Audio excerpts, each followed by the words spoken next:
That's a literal snot rat. That's a literal snot rat. It is a literal snot rat. Hey, man. Like, I'm not a big fan of using tissue paper or anything. But wait, can I ask why? Is it because it's wasteful? Yeah. Okay. It is wasteful. Guys used to carry hankies. Yeah, right? That's fair. Yeah, absolutely. I actually have embroidered hankies, but like, I have one embroidered hanky. Jordan bought them for me for like Christmas. Really? So I have. So full disclosure, I learned this in New York from April to October. I would carry one of these around, just more because I'm a bigger dude. You sweat. Welcome to Savannah, bud. That's you're gonna need a bar towel in your pocket at all times. That's not gonna cut it. It's not gonna cut it. Man. It's not. I know. That sucks. Guys, I like that. So, welcome to Beyond the Checks Service Industry Podcast. Woo!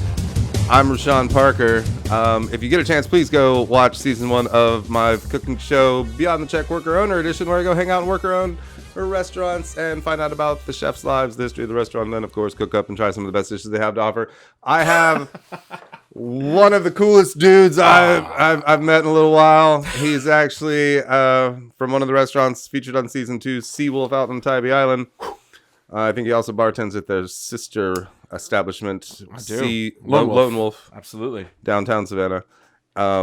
Ladies and gentlemen, I'm going to fuck it up. Ryan Schimmenti. You were super. No, you had it. It's Ryan Schimmenti. Schimmenti. And good to see you, man. Pleasure. You too, man. Fuck yeah. Thanks for being here. Can I curse? You fucking cuss all you want, bud. Thank Christ. I don't care. You know what I haven't figured out, though, is do I need to put explicit content? Click on does cussing count, or is it just like bloody murder and like sex weird things? Like, what counts as explicit content nowadays? I think you do. I think I did for mine for sure. Yeah. So just because I curse like a motherfucker. Hey guys, if I haven't clicked the explicit content and I fucking cuss, I'm super sorry, kids. Oh, just wait. Wait in the comment section. It's probably already happened to you, but I had people like, I interviewed this guy, Jason Faulkner from the band Jellyfish. He's played with Beck and this band Air for a long time.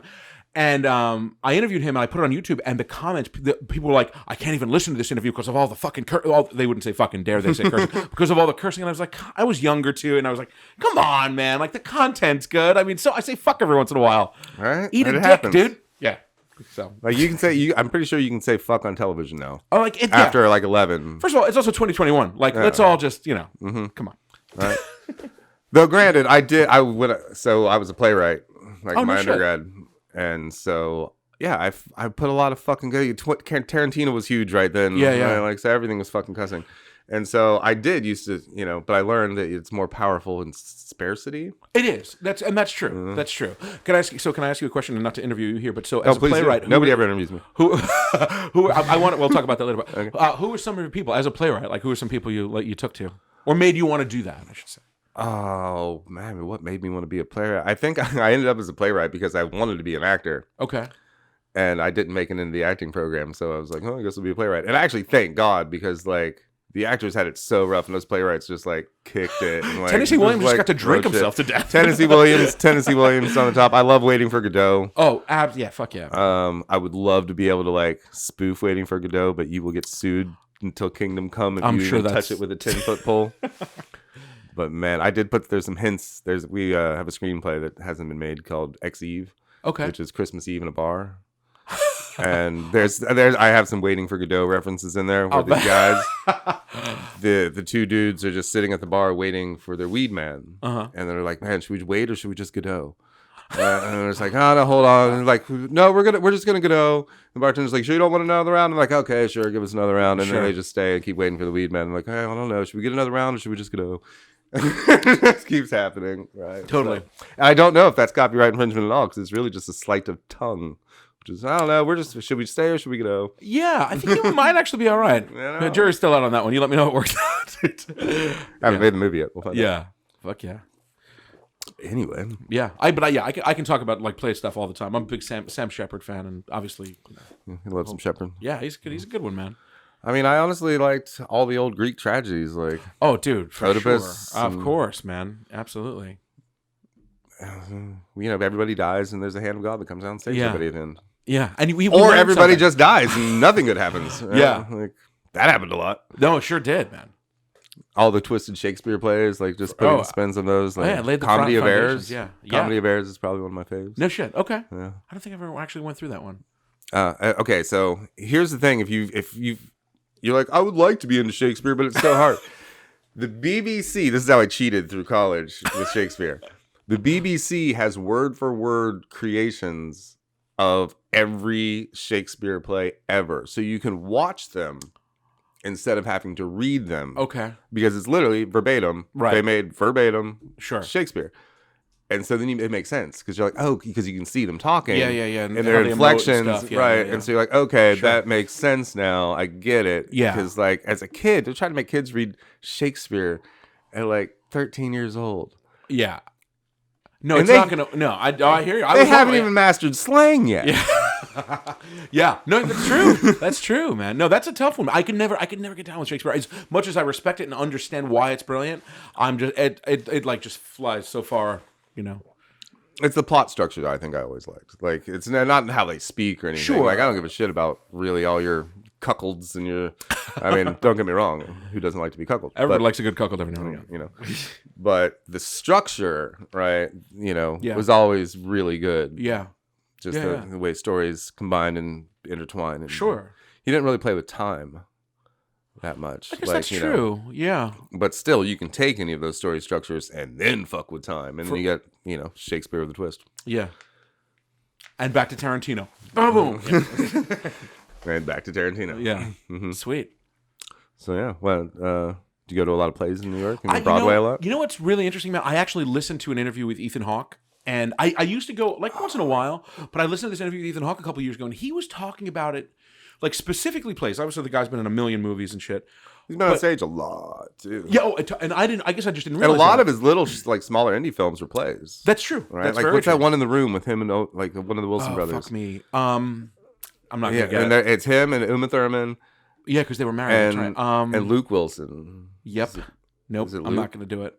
I'm not going to know. I know what you're talking about. It's not called The Room. No, that's something else that's very special. But it's a really good movie, and it all takes place in that hotel room, which I'm pretty sure was just. He's like a wizard, man. Like but he really just as a musician, I play guitar, I sing and stuff like that, and when you do that, you have an instrument in front of you to kind of block you from the audience, so you feel like there is a literal barrier, and like.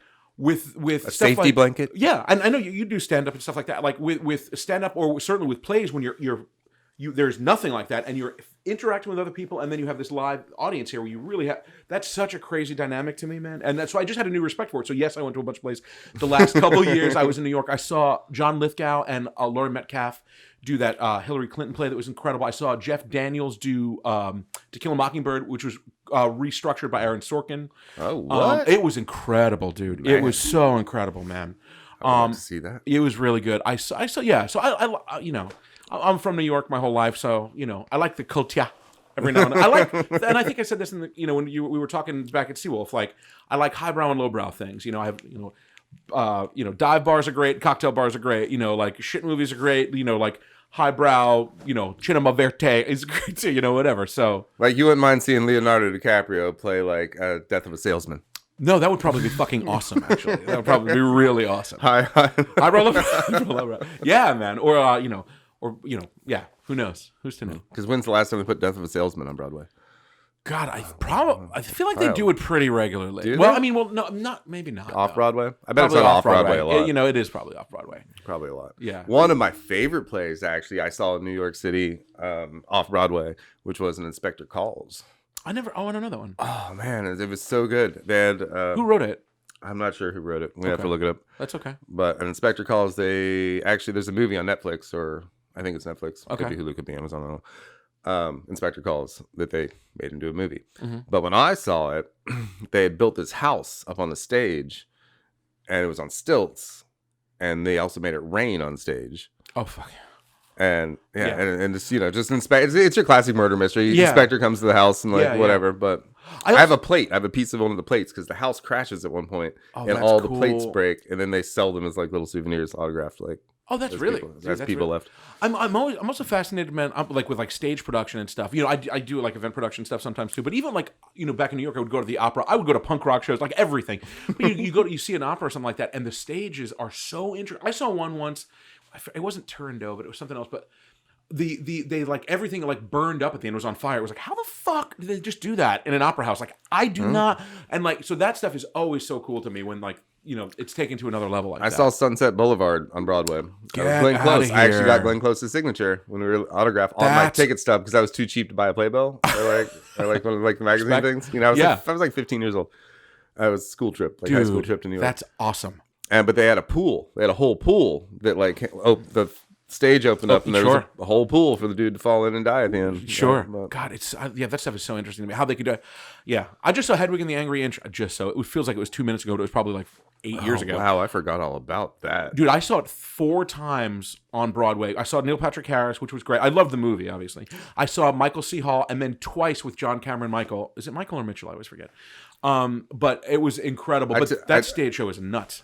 I took like a gay and lesbian cinema class in that movie my undergrad. Is so good. A lot of Hedwig and the Angry Inch. The music is great. The story is great. It's basically a Greek tragedy. You know what I mean? I mean, it's fat, and the music is fantastic. And like, he's just a really smart motherfucker too. He's and both of them, him and Stephen Trask, the guy that wrote the music, they're just fantastic. Like, they write great shit. They write great shit. Who doesn't want great shit? God, I could talk about this stuff all day long. I have a musical. Do you really? Well, you can actually watch the whole stage performance that was put. The actors weren't great. I didn't have anything to do with it. Somebody else put it up. Okay. But yeah, it's called Strike, an Appalachian comedy about a family whose dad goes on strike from the steel mill. Okay. And mom has to go work at like the steak hut. And wait tables, and the kids, you know, the son like plays football and smoking weed and fucking whatever. Yeah. And the daughter's like all promiscuous and drinking and like, you know, sneaking out of the house. And eventually he decides he's going to win a chili contest to save the trailer. Okay. I don't want to ruin the end, but I need to get these babies right on that. It's on YouTube. You can watch the whole thing. You can watch the whole thing on YouTube. Strike, an Appalachian comedy. Not the best performances, but you get the gist of it. Yeah. So you typically talk about like just service stuff, or it goes wherever you want it to talk about whatever we want. Oh God! Did I not say that in the beginning? I usually say that. Like, hey, welcome to Service Industry Podcast. Where we talk about service industry stuff and basically whatever we want to. Okay, that's fair. Yeah, that's whatever, fair. Man. Hey, man, that's cool. The service industry thing is like blowing my mind. Like, I've only been doing it for a couple months, and I've like really been enjoying it. Like, really been enjoying it. Okay, so since the episode's not out yet, you'll learn more about Ryan if you watch season 2 of Beyond the Check, coming to Amazon Prime in June.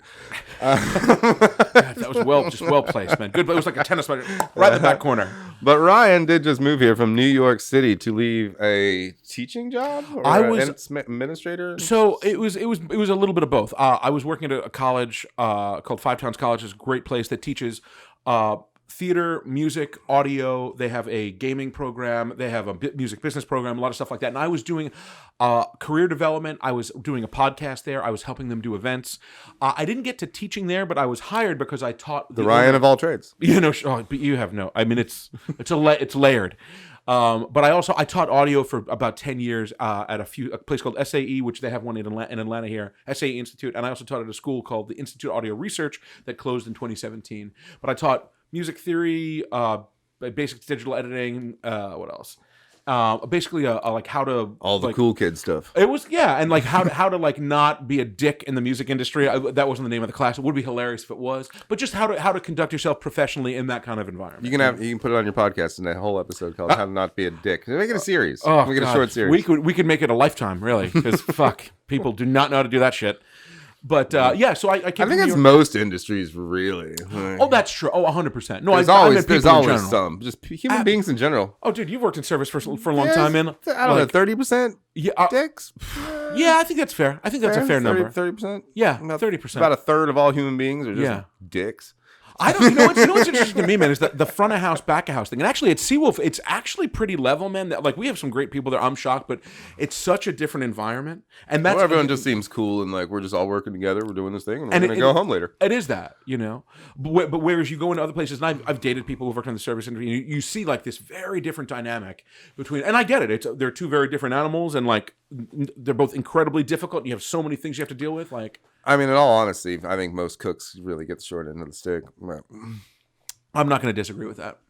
And they're fucking really talented people. And they're back there sweating their ass. I mean, don't get me wrong. It is hard to run around a restaurant and keep track of a million people's fucking needs and wants. Yeah. But it's also hot in the kitchen. And you're getting paid hourly. Yeah. Which is good in slow times, I suppose. Exactly. But when the fucking people are crushing it with speaking, tips, like, you know, that, man. You know, you're making a third of what the people on the floor are making. It's got to get a little disgruntled at certain points.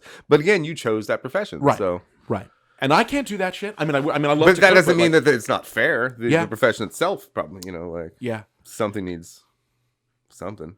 Are you terrified at all about the and I don't mean to get political. It's not a political thing, but the Biden thing about the doing away with the tipping thing.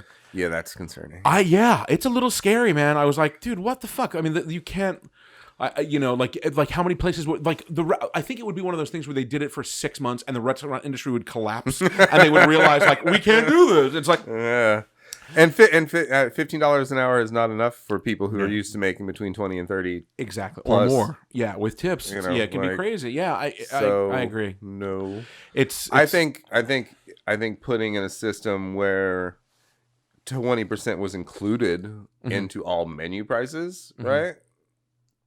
And then, you know, that's what you get. Yeah. I think that is a better option. Yeah. And then if people want to leave more, well, fucking go ahead and leave more. I ain't going to stop you. Yeah. Like there's a restaurant in Athens, Ohio called Casa Nueva, and it's all worker owned. Like everybody who works there is a part owner. Like you're on like trial for a little while and then you can become an owner. That's cool. Now, then you actually share in the revenue. There's like 30 plus people, I think, that all revenue share. But for them, they switched several years ago, like maybe even 5 years ago, to just added the 20% into everything. The drink price, the food price, everything. Just had an extra bump in it. Yeah. And you don't notice. Yeah. But then they also have in the books that say your, you know, tips have all been included. Yeah. If you'd like to leave more, this is the charity of the month. Yeah. And so any tips that are actually left over all went to whatever charity of the month was. Yeah. But otherwise, everybody split it, including the cooks. Including the servers, the bartenders, everybody was just working for so the entire sales of the night go in thing, and then it's all just and divided amongst everybody who was working. And I guess it's not as difficult for people coming from somewhere else where they're used to making the tip money. If they come here and they know after X amount of time I can possibly be an owner, and it's a thing. So I guess it does kind of balance. Right, and then so then you get once you're there long enough, you get equity share for the sales for the month too. Right, so that's cool, man. That's really cool. There's a restaurant in New York, one of my favorite. But then everybody just feels like they're doing equal work. Yeah. And everybody doesn't do the same job. Everybody has to rotate, and sometimes you're a cook, sometimes you're a bartender, sometimes you're a server. Everybody has to know how to do everything. Shit. Well, you know, that's how they keep it fair. Yeah. Right. So I at Seawolf, I actually do. I do not cook by any means, but I as I mentioned. But you're making the same amount of money no matter what job you're doing. I mean there. Oh, I see what you're saying. I see what you're saying. Yeah. But no, I think it's good to have people to try to be able to do as much. I mean, I do expediting, I serve, I bartend there, you know, and it's just like, and you have a real understanding of how everything really works, and you know, you're involved in the kitchen and so much. It's just, I don't know, it's very interesting to me. I'm just so excited to not be in education. I'm like, this is the coolest thing, and like people like, you're like, I can make bad jokes. And I had a guy yesterday come in, man, and he wouldn't stop with the bad jokes. It was like one after another, and you try to you know did you bartender, and it was like you try to be so nice, you're like ha, and then like you have to luckily I was like, I gotta go walk away and I got a thing. Or sometimes people start telling you like bad jokes. You're like, hey dude, I don't think you're supposed to. You can't say that anymore. Man. That's not allowed. Yeah. Not to say it wasn't funny 2 years ago. Yeah. But let me tell you what it's not now. Yeah, now it's gone, buddy. Yeah. That lady over there is coming to punch you in the face like right now. Oh yeah. She's coming. Oh, this guy was like, and like just not aware. You know, I'm a big fan of emotional intelligence, like, you know, understanding your surroundings and like, you know, reading the room. We've talked about this a little bit, right? You know, like, and like that's important. And like some people have none of that. Zero. And it's like, what did I say? Yeah. It's like, dude, if you want to be a dick, be a dick. Like, oh cool, I'll respect that. But when you just aren't, you're not even self-aware. Being self-aware is very important. Self-aware is key. Now let's talk about hygiene. But yeah, so it's crazy. Soap is key. Fuck yeah, man. So I used to work in recording studios. Let me tell you what a room this size, filled with musicians, filled with fucking musicians who like don't change. They buy a pair of Payless shoes. Are we being musical biased right now? No, I love musicians. You're like, no, this is just a fact. No, it is a fucking fact, dude. Like I used to have to tell kids like in the school, like, okay, guys, wear deodorant, brush your fucking teeth, and change your shoes every like 3 to 6 months because you don't want to be the smelly guy. You know, right. like nobody wants to be the smelly guy. Oh man, like you look at those people in high school, they get the shit beat out of them. Like now, what would happen? You just won't get money, and people don't want to like be around you. You know, like it sucks, man. But people are just like some people are. Don't be a pig pen. Don't be a pig pen, man. Unless it's the one from the dead. He was all right. I was cool with him. All right, funny story. In middle school, in 8th grade, we had. There's still when you had shop. I had shop class. I had shop class. Me too. And our fucking shop teacher smelled so bad all the time that right before Christmas break one year, we all got together and bought a fucking case of deodorant and left it on his desk before Christmas break. Okay, cruel, but necessary. Necessary, man. And like, was he really big? He was really big. So unfortunately, I think sometimes those people can't help it. I probably shouldn't say that. But I don't think he was even trying. Like he wasn't even trying. You see who? It's tough to tell. So I used to work with someone who was very large, and and there was a certain odor. Are we fat shaming? No. It's God. I probably shouldn't say that. No, but like it was just a terrible thing. And like it was like, is this something is it because you're not showering, or is it because it's just a thing? You know, I'm a bigger dude. Like I get it, but you know, I also bathe like once, sometimes twice, every now and again, thrice a day. So dare I say, but like 3 times a week. Interesting. 4? All right. Okay. Well, I got bad hips, so taking my socks on and off is real. Listen, as long as you deal with the if Jordan's not home, my right foot is not getting a sock put on it because still to this day, I don't have one of those little slippy foot things for old people. Oh.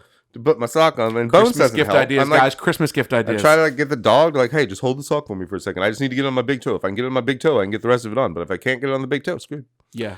No sock. And back to fat shaming. Okay. It works. I just lost like 60 pounds, and I think it was really not that anybody like specific. I listened to people talk about fat shaming, and I was like, you know what? Fuck them. They're right. I'm a fat fuck. I gotta get the fuck over this, man. And like, so I was able to do it. So just to, So you're allowed. You're allowed. I didn't see that coming. That was good. Yes, it's just like I'm Italian. I say all the horrible things. You can talk with your hands. I can gesticulate. I can use all the horrible words about myself. No. Yes, I'm allowed. Thank you. God, I feel so much better. Like card right here. Yeah, that's right. That's right. But no, maybe it wasn't his fault. I don't know. He never said anything about it. So isn't it funny, those things like from the Puritan life you remember? I had a woman, she was like one of the vice principals, she was terrified, this is going to blow your mind, of bananas. Like, and we thought it was bullshit until somebody was crazy enough to like the last day of senior year, bring in a crate of bananas, somehow get into her office and put them everywhere. No bullshit. I was walking down the hallway. I heard this lady scream in a way like it was blood curdling, and she freaked out. She was like slapping. This was back in the 90s when you can kind of slap a kid around a little bit, and she was like, "Get them out of my office!" Like truly afraid of bananas. Who is that a thing? Maybe she like something bad happened to her while like watching an episode of Banana Man or something when she was a kid. Banana Man. Do you remember that? No. Does anybody remember Banana Man? What's that? Banana Man. It was a Saturday morning cartoon on like USA Cartoon Express, and he was a superhero called Banana Man. I did not. Was he a banana? Yeah. Or banana? Yeah, he wasn't like. I gotta go back, man. He's like half Moon Man, half Banana Man, half phallic. He didn't like turn into a banana, but like his cape was like yellow. And, wait, so what was his superpower? Do you remember? He could fly and just do all your basics. Superman kind of thing. He delivers potassium to everybody. Yeah. And it wasn't like a spoof like commercial. It was an actual really. Oh, I don't remember that one, man. Okay. You know what one of my favorites was? I love that we're going down this road. Camp Candy. Really? Oh man, I love Camp Candy. Yeah, because John Candy, the cartoon one. Yeah, absolutely, dude. I feel like we are the one thing the world is missing now. We're missing a few things. We're missing a guy like Bill Hicks, which we talked about. And John Candy, like John Candy, like dude, those things are still hold up so well. Well, shoot. What's the camping one or the wilderness one? The Great Outdoors. Yeah. The Great Outdoors. Yeah. Oh, that's a great planes, trains, and automobiles. Dude, even his Home Alone. Even that few minutes in Home Alone, he is so good. You know, he got paid. Mog. Dude. My personal favorite, Armed and Dangerous, dude, with Eugene Levy. That is so good. Oh, I forgot about literally say, I got my Christmas goose early, like on the regular, dude, because that movie, and Meg Ryan's in that. That's a great movie. But like, here's a John Candy, dude. Amen to John Candy, my friend. Absolutely. Him and Chris Farley are doing rails right now, dude. Yeah, but they are, man. You know, I'm a big can't hurt me here. I'm a big Ween fan, as I mentioned to you in our interview, and I think Ween they dedicated their album Chocolate and Cheese to John Candy because he died like right around the time they were putting it out. Yeah. I've told this story before, but real quick, I shook Chris Farley's hand in New York City outside of Planet Hollywood. Dude, on that same New York trip. Yeah. No kidding. Said I'd never wash my hand ever again. Dude, Glenn Close and Chris Farley in the that's a good New York trip. Yeah. It wasn't bad. How old were you when you at the time? Like 15?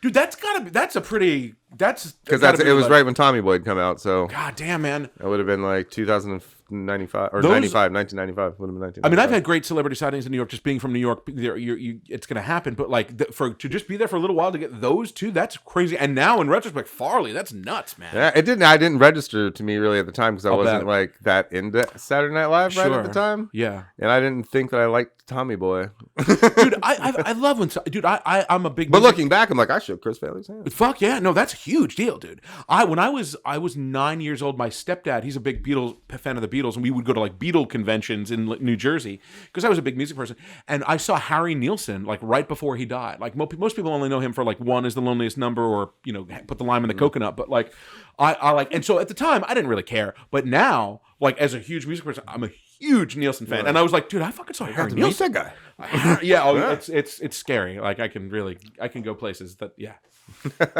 music guy. You'll meet a lot of celebrities in Savannah too, or at least you used to. That's what I've heard, man. Not as much anymore since the publicist guy who used to run the SCAD Film Festival. Is that right? Not run it, but like would get the people. They had a falling out. So. Oh, is that right? Well, but I get just because of all the filming though that you'd see people. I saw Michael Caine in Collins Quarter, dude. Yeah. That was insane. I was like, Michael Caine, and like I couldn't believe it. It was like we're actually right there. I worked with John Cusack on a movie. What movie? It's on Netflix. It's called Blood Money. Okay. It's okay. Okay. It was all right, dude. He got caught on mic saying that he was down here just in Savannah working on some student film. Oh boy. Oh boy. Well, dude, Cusack kind of gives no fucks, man. No, he gave no fucks. He stole the four-wheeler. Like he had a driver to like drive around his like cart or whatever. He's like, fuck that. He's like, I'm taking this four-wheeler. Is it cool? And Transpo's just like, yeah, whatever, man. Yo, man, Cusack took the four-wheeler. We're not going to stop him. That fucking guy. He's a fucking jackal, dude. He's a badass motherfucker, man. He's like used to hang out with Hunter S. Thompson. Like and can you think about the things that guy has seen from? Becoming famous in the '80s and all the crazy shit he did, saw, fucked, this, that, snorted, whatever, and then like resalvaged his career with like Grosse Pointe Blank and High Fidelity. God, fucking love Grosse Pointe Blank. Probably the best Cusack movie of all time. Dude, I'm gonna High Fidelity. I think I'm just like. High Fidelity's High Fidelity. It's so but Point Blank, amazing, dude. And dude, let's not. His sister's in it. It's like the first. Of course, dude. And also those Savage Steve Holland movies, Better Off Dead and One Crazy Summer, were fucking awesome in the '80s, dude. Did you ever see Eight Heads in a Duffel Bag? Nothing to do with Cusack. Absolutely, the Joe Pesci movie, of course, man. Yeah. I'm a cinephile too, dude. I can go down all the Eight Heads and Duffel Bag. Yeah, it's a movie with Joe Pesci. Yeah, makes sense, right, dude? Yeah, I know. Pesci did a bunch of shitty movies, and it's because like such a magnificent actor. But it wasn't a shitty movie. It's actually a pretty good movie. That's true. It was. It's a weird movie. Yeah, it's definitely a weird movie. What was he didn't? What did he do? The Super. That one was a real. That was a rough one. That was a rough one. I always confuse that and Life Stinks with Mel Brooks. I don't know why. I forgot to even mention this, but since we were talking about the theater and stuff, I have a movie on Amazon Prime called Odie, based on the Odyssey by Homer. No shit. Stoner comedy. Awesome. Odie stuck and lost in his apartment complex, trying to get back to his apartment on his anniversary. All right, but he went to go pick up some dabs, and then he just keeps going on in all these crazy situations, trying to get back home to his girlfriend on his anniversary. While his roommate is hitting on her the whole time. This is like an adult Home Alone. I just wanted to tie that right back in. This is good. Get really high and watch Odie based on the Odyssey. It's a stoner comedy. God, I think I'm going to have to do all of this today. So okay, but trust me, if you're not really high, you're just like, what the fuck is happening? But if you're really high, you're like, what the fuck is happening? Trust me. Yeah, I fully believe you. Well, that's cool, man. Fuck yeah. Good shit. Absolutely. Good shit. Absolutely. So you got a podcast. I do have a podcast. Yeah, it's called What Brings Us Together. And I did it for a couple of years. We have about 52 or so episodes right now up on the podcast app. I don't think it's on Spotify, but I did it for a while. It's basically an interview show. I interview musicians. It's all about I'm a big fan of Bill Hicks, and after I really delved into him, it was like getting interested in those things of like, what is the unifying thing between every person? And how, what does bring people together? Is it music? Is it food? Is it sex? Is it drugs? Is it this or that? Is it dogs? It's anything, honestly. And so I did an interview show for a long time, and then I stopped for a while because one of my jobs sent me back to school to get my bachelor's. So there was no way I was going to work, do that, and try to have a social life. So I put it on the back burner, and I just started. Actually, my first interview, we're redoing it. I have a producer named Angelo who's helping me in Detroit. And my first interview is tomorrow. I'm interviewing Larry Campbell, who is, Levon Helm's producer and Grammy Award producer with Levon Helm in his band. And he played with Bob Dylan for 5 years. And cool. Played with Phil Lesh for a while. But I'm not talking about any of that stuff. I'm just talking about his time playing with a country musician named Doug Somm, who was in a band called the Sir Douglas Quintet. And then also... had a solo career, and then was also in a band with the Texas Tornadoes that was actually kind of popular towards the end of his life. And so Larry is an incredible, he's a amazing guitar player. So where do I get to hear that at? That should be, because we haven't done it yet. It should be on the podcast app on What Brings Us Together. We're trying to work out how we're going to incorporate the old ones and the new ones and make them gel, because I think... You keeping the same name? Yeah. And so... Which is what again? What Brings Us Together. What Brings Us Together. What Brings Us together. Podcast. Absolutely. It should be bringsustogether.com. That's again, bringsustogether.com. With an S. Brings together. Plural. But I'm still working out all the kinks of that. Plural. Sounds like the on the copyrights for like plural. Tester. But I'm psyched, man. I'm psyched to get it going. I mean, some of the old ones I interviewed. Demo. Let's see. Dave Drywitz, who's the bass player in Ween. I interviewed Mike Madison from the Tedeschi Trucks Band. I interviewed Mark Eibold from the band Pavement and Sonic Youth. And the upcoming ones are going to be Larry Campbell. I think Dave Drywitz is going to come back, hopefully. Jason Faulkner, I've done before, who was I mentioned before. So I don't know. I'm really excited about it. But now, honestly, the reason I'm doing it again is because, especially after the last couple of years in America, I'm sure we all know, have been a little crazy, let's say people aren't getting along so well. I think it's pretty fair to say. Yeah. And, we're working on it. We're working on it. But, especially during COVID and the lockdown and a lot of the Trump stuff and seeing how, divisive the world was getting, what are the things that can, I really started bothering me when I noticed, I couldn't talk. People, if I disagree with you politically, you fucking don't like me and you don't want to talk to me. And I feel that way about people too sometimes.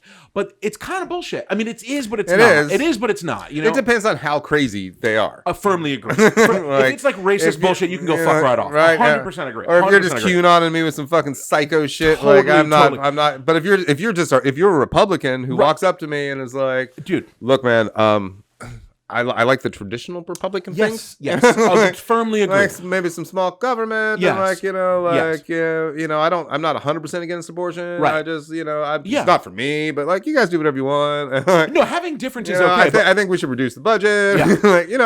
Shit like that. Cool. We can talk about those things. Yeah. Those are reasonable attributes to government Completely agree. We can speak about. Absolutely. No, when it's dude. That's not what you run into most of the time. No, and unfortunately it's not. And but I guess the whole thing is with is trying to somehow get back to, okay, we might disagree, but let's say you and I both think that Blood Sugar Sex Magic from the Red Hot Chili Peppers is the greatest album ever, and I do not think that. But let's just say that we do. Let's say that we do, and let's say we have opposing viewpoints. Well, let's talk about that, and then from that, let's see where we can go. So initially, the podcast, just to get my feet wet again, I'm going to talk to people about a specific thing. What brings us together? So Larry Campbell and I were talking about Doug Somm. That's what brought us together. Dave Drywitz, I've interviewed him already. We talked about Ween. We're not talking about that at all. We're going to talk about the Grateful Dead and why he plays in this very popular Grateful Dead cover band called Joe Russo's Almost Dead, and why the Dead is important to him, And so doing that, and then once that happens, I'm going to branch out to, okay, I'm going to interview a friend of mine who's a pedal steel player, and he is a Republican and was a Trump supporter, and I'm not that. but you're trying to bring them together. So, okay, we both love country music. We both know that this is an incredible thing. Well, let's talk about that. But then, now that we know that there's this one thing, now let's try to somehow sew some shit together. So, since we went slightly political, I have a grand plan for a show that's called Common Ground. Okay. Where I have people come over and it's a potluck. Cool. Right? So, everybody comes over and they make their dish. Yeah. Right? And then we all sit down at the table and we all eat together and then we talk about politics while trying each other's food.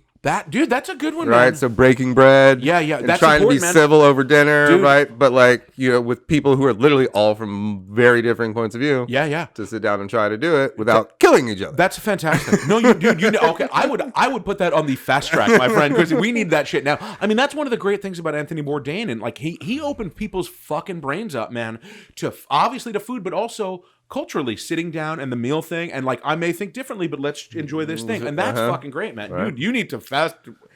It's hard. It's a hard show to produce. Of course it is. First, you need people with opposing viewpoints that also will come over and cook for you. Yeah, and then actually have an intelligent conversation without killing each other. Right. So, right. No, and there's the other. But problem. I mean, that's where the drama's fun. So exactly. You're gonna catch them crazy. I mean, there's definitely gonna be a fuck you, and there's slap the food out of the mouth. Right. Common ground. Yeah. It's a potluck. That's great. It's a potluck political potluck show. Yeah. I mean, there are definitely levels to how that's going to be complex. Nobody steal that. It's mine. I said it. This is time stamped. Okay, we're gonna put this in the mail. We're gonna send it to ourselves. So he is covered. Everybody. It's legal tender.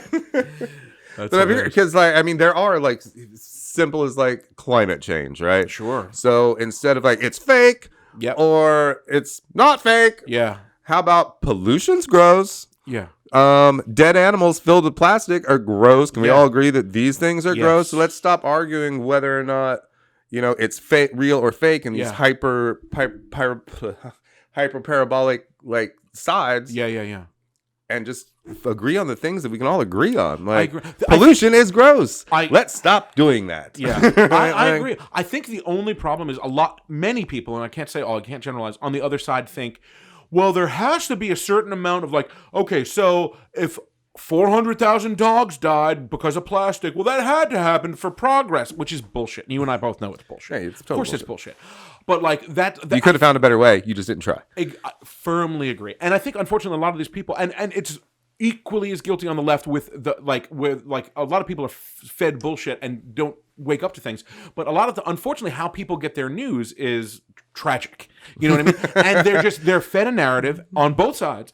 And there's not really any good way to get news now. No, I mean, David Cross said years ago, he had to read the Cronkite era is over. It's over. So, I talk about this all the time. I read four things. I read NPR, and people say it's liberal. Those people can fuck themselves. That is one of those down the middle. I catch NPR sometimes just being you're being a little too biased, but but for the most part, NPR is what I listen to. It's pretty up the middle, dude. Reuters is pretty up the middle. AP is pretty up the middle, and BBC News is pretty up the middle. Everything else is really skewed, man. NPR is shockingly up the middle. I do understand, I don't know, but. And in the Washington Journal, if you watch C-SPAN, I love that shit. It's just not honest enough. None of it is actually hard enough questions, and it's all just very soft. Even NPR is soft. I firmly agree. Right? Absolutely. You're not asking the real question. Yeah. You're giving us at least middle ground news, but you're not. Yeah. You're not fucking tough on it. You're not really getting into the nitty gritty of the real shit, right? Well, and unfortunately, because of what happened in the last 4 years with how journalists were just ejected from. I don't like that question. You're out. It's well, now that's not okay. That's not how it's supposed to work. But it's well, we're going to rewrite the game, motherfuckers. And when you do that, you have tyranny and you go fuck yourself. I mean, but no, no, you're right, man. And where are the Woodwards and Bernsteins? People have been asking that for years. Yeah, because it's ratings. And even if you're watching, it's ratings. It's all ratings, ratings. So, but maybe how do I get in real news that doesn't have to do with ratings? Maybe if you can do it in that weird idiocracy plays and play to the fucking play to all the goddamn momos and ask the tough questions but do it shirtless. I'm just kidding. No, I don't know. I wish I had an answer, man. It's that's because journalistic integrity should be really important, but unfortunately, it's not. Or it's just hard to disseminate. True. Well, that's the other thing. And that's the problem. That's the other thing. Now that with disinformation, the fucking water is muddied, so murky, and we deep can fakes and oh, dude. I mean, I can put my face on the Pirates of the Caribbean on an app. Yep. With my voice. Yeah, with the voice thing is crazy. Yeah. So that makes it public and easy to do any of that. Nutball. Like, I agree. And just, but you know what's cool? We can have any celebrity endorsement we ever want. That's true. And this episode has been brought to you by Kevin Spacey. Oh, not by Kevin Spacey. Not Kevin Spacey. Not Kevin Spacey. By Kevin Bacon. Yeah, so just click a button, switch it out. Kevin Bacon. Everybody loves Kevin Bacon. Nobody doesn't like Kevin Bacon. Oh, God. You know? Fuck you.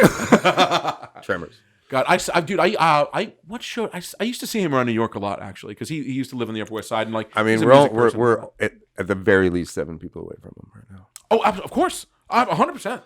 At very least, I know it's 6 degrees of Kevin Bacon. It's less. It's only 6. It's less. No, 6. It's definitely 6. Yeah, 6. Yeah. Okay, let's figure it out. Okay, so. Okay, I mean. Okay, so I'm celebrities that we've met. Oh, dude, I feel like I can do that too. Kevin Bacon was in. Well, let's start. Okay, so I've met multiple occasions the dude from Babe, the farmer. I never saw Babe, the pig movie. Yeah, good pig. With also directed by Savage Steve Holland, John Cusack. Okay, you've never seen Babe? It's precious. I mean, you know, you should definitely see Babe. Let me tell you, probably not. You should definitely see Babe. I'm gonna say it's really good. I'm gonna say I appreciate it, but I'm gonna say it's highly unlikely. All right, can we get John Cusack to Kevin Bacon? Oh, 100. They probably worked in the same fucking movie together. Which one though? Without cheating. Now, okay, let's not cheat. Oh, yeah, of course you get from Cusack to Bacon. Well, okay, so think of the movie JFK is going to help us. Bacon was in JFK. Everybody was in JFK. Everybody was in JFK. Kevin Costner, John Candy. Okay, only those 2 people were in JFK. Tommy Lee Jones. Tommy Lee Jones. Who was in Con Air with fucking John Cusack? I mean, everybody was in that, right? Like, so we just got to get to. They probably have worked Nick Cage. If we get to Nick Cage, then we got it. Okay. And that shouldn't be hard. No, Nick Cage was in what with Kevin Bacon? This is hilarious. It's harder than you think. It is harder. Without using the internet. You know, the fucked up thing is people listening will be like, "Oh, it's like how don't you already get this? You idiots! It's half a movie." Please comment and tell us that you got there. Yeah, I'm sure it's so obvious. I just, I'm not thinking clearly. Right now. Miserably. We really did. I had my 2nd birthday on Jimmy Buffett's couch. Does that get us closer? What, can you please tell how that happened? My mom was friends with the maid. Okay. And he lived like diagonal from his house in Woody Creek, Colorado. Okay. Which is also where Hunter S. Thompson. Dude, you lived in Woody Creek? That's so cool. I used to hitchhike with my mom when I was 3 years old with my big toe. Uh-huh. So I was barefoot. And she probably was too. Or wearing Birkenstocks. I don't know if they had Birkenstocks then. Did you ever see him around? Did you ever see Hunter S. Thompson like around? Oh, I don't know. I was 3. Okay. So you moved. Okay. Yeah. But I had my 2nd birthday on Jimmy Buffett's couch. He lived diagonal from us. He wasn't home. But I did yell at him at a Margaritaville one time. I'm sorry about the stain on your couch, but that's very funny. He didn't hear me. He was too busy singing Margaritaville. So what's interesting? I mean, true story. That's cool. That's a cool one. So I didn't realize that he lived in Woody Creek. Thompson lived in Woody Creek. Nicholson lived in Aspen, which wasn't too far. So can you think of the party thing that was the amounts of cocaine that were consumed and hallucinogens in the mountains? Man. Right? I didn't realize that Buffett hung out with Thompson as much as he did, but he did, and pretty interesting. He sold the house after him and that wife got divorced. Is that right? Yeah. So I have an interesting story. I was almost this is how I phrase it to people, but it's not entirely true. I tell people I was almost adopted by Carly Simon, and so I half grew up on the Upper West Side. My mom lived on 75th Street between Amsterdam and Columbus for years and years. And when I was 8, her and my stepdad went into this store, and I was like sitting outside. I was 8. I probably looked like a scruffy shitbag, and I was sitting on the ground just sitting there looking around, and this woman comes up to me. She's like, "Hey, are you homeless, or do you live here, or are you waiting for someone?" And I was like, "Oh, I'm waiting for someone." And I'm a crazy music person, and have been even at that age. I knew who that was. Like that's crazy. It's Carly Simon. Yeah. And so I look up and I was like, "Oh no, I'm waiting for someone." And she was like, "Okay," and then just walked away. And it was as my parents were coming outside, and my mother, who didn't know I knew who that was like, "Do you know who that was?" I was like, Carly Simon? Yeah. So, and apparently she used to, she wouldn't adopt kids, but she would, foster them for a while if she found them on the street and then get them a home. So, I was almost fostered by Carly Simon. Yeah. Not close. I was so close. Yet close. So far. Terribly far. Man, if you're listening, Carly, you could add this fine gentleman as a stepfather. Yeah. I mean, think about it. I've got a lot to offer, Carly. Mm-hmm. Right? I know about... You could have been his mom. Yeah. I know. You could have. You missed out on years of his life. There's still time to reconnect. Anytime you want, Carly. I'm here for you. Okay. Ryan's here for you. How many people you think had their first like serious crush on Carly Simon from that one? I don't know if you know. There's that one album cover of her where like it's like clearly no bra nipple and it's like 74. Had to be super risque. Yeah. Uh-huh. Like, and she's very attractive. Like I can't even imagine how many people like were first like crush. Would steal that, run to the bathroom, and feverishly masturbate. There's a lot of uncles out there. A lot. No cousins, shit. Uncles and cousins. Yeah. I was too young for that. Yeah. No. I mean, me too. Same. But I feel like Madonna, I think was same. We're in the ballpark. Yeah, same thing. But I think for those people that were probably born in like 65, in that period, had to be just crazy about Carly Simon. Crazy about Carly Simon. So you're kind of a music guy too, as far as a fan, right? You have a pretty good music brain, right? I don't keep up with anything new. Okay, I'm real bad at modern music. But you like a lot of stuff. So did you have a person in your life, like an uncle or somebody that got you into stuff, or? Uncle, the guy at the record store. I mean, my dad's, riding in the car with him, listening to the Beach Boys. Yeah, fuck yeah, man. My parents, a lot of classic rock. My mom's a Parrot Head. Jimmy Buffett. That's so awesome. Wait, so your mom was you had your second birthday on his couch, and your mom was also a fan. Yeah. Interesting. Did she befriend the maid? I don't know if she was a fan before living there or not. I'll ask her. She's on the podcast, so I'll ask her next time. So I actually got into a pretty intense verbal argument about Jimmy Buffett with a guy in Savannah a couple years ago. I was pro. And because I actually think Come Monday is a magnificent song. Oh, it's a great song. A great song. There's a lot of great songs. I agree. There's some really bad songs. There's some really bad ones. There's some really bad, but there's some really good ones. And also, I mean, the fact, I respect the shit out of that guy because he basically took Margarita and Cheeseburger in Paradise and turned it into like $1 billion industry. Like how plus like as a right? Look at that cross marketing. That's crazy, man. Like it took him 2 decades to do it, but he fucking did it. And like, I mean, he lives in a castle or probably many castles, many places all over the world, right? So there's that. And also, having done that, and if you listen to Cheeseburger in Paradise, as one who has been in music and audio and done drugs, there is no question that man did a ton of cocaine before he sang that song because he's so nasally, and in comparison to his other vocal performances, it's like that dude. And I'm sure Jimmy Buffett would be like, well, yeah, I did. Like, no doubt about it. My mom used to put on Cheeseburger in Paradise to piss us off as kids. Oh, like in the car. Like if we were like all arguing or something, she'd just turn on Cheeseburger in Paradise and because that would make us mad at her. Yeah. So we would stop fighting with each other and we'd just tell her to fuck off and turn that goddamn song off. Dude, that song, like but I do love the song. It's a great. I nostalgia. Exactly. I think you remember that scene in Boogie Nights when Mark Wahlberg is singing like "You Got the Touch," like that really cheesy thing. Fire! Yeah, you got the power. And like, oh, it's great. But I envision Jimmy Buffett's experience being something like that in the studio. He walks in, he's like, "Let it roll, boys. We're just gonna do this. All right, here we go." It's had to be something like that. There's no way it wasn't that. Jimmy, write us in the comments. Let us know. Please, Jimmy, please just let me know that's. Jimmy's like, yeah, it was. It's just a thumbs up will be fine. We can deal with that, Jim. But no, Buffett, he gets shit on, man, and it's bullshit, and he's great. Yeah, awesome. I agree. I do think like. Just similar to Hotel California, and I love the fucking Eagles, that Margaritaville is severely overplayed, but a very good song. Severely overplayed. So yeah. I'm more of a fan of Pirate Looks at 40. Great one. Mother Ocean's good. Oh, dude, Boat Drinks. Boat Drinks. Fins. Coconut Telegraph. Oh, you deep dive. Okay. All right. I mean, you get like probably the worst bad song is like that freaking Volcano fucking song. Oh yeah, we're in the volcano. But you know what though? You go to see Jimmy Buffett live, and I have not seen him yet. And I want to see. No, I actually that true story about Margaritaville and yelling at him like up to the stage. Like, really? Yeah, like sorry about staying in the couch, Jimmy. Oh, but like I obviously you were in a Margaritaville and saw him. No, I was at a Margaritaville that's concert. Cool, man. Yeah. What's the deal with those? Did you ever watch that documentary on Parrot Heads? Well, I used to live not too far from Buckeye Lake. Where's that? In Ohio, which is like a concert space too, and it also has a lake, and he used to own like a house there too. Oh, and so he used to spend a lot of time just on Buckeye Lake. I only found out about that because of that Parrot Heads documentary that was really, really interesting. Came out a couple years ago, and it really convinced me that somewhere around the age of 55, I'm going to quit whatever I'm doing and start touring from North Carolina. I actually have a lot of close connection with Jimmy Buffett. Dude, no, clearly it sounds that way. But you know, there are people who are like not Jimmy Buffett who play music basically from North Carolina all the way down Florida up through the Gulf. And can make like $200,000 a year playing in bars, like playing that kind of shit, like either Buffett covers or like trop rock. They call it trop rock, right? And it's like Dude, that sounds kind of awesome. I could wear a Hawaiian shirt and wear flip-flops, smoke weed. Whenever me and my sister get together, like, and there's a guitar around, we sing Jimmy Buffett songs. Because they're so easy and we know all the words. Ooh, one of my favorite is the Little Station Hold Up. And then also... Dude, you're going even over my head, man. That's good, man. Because that great little station hold up will cost me 2 good years. Rough to send I don't think I know that one. No reward on no poster.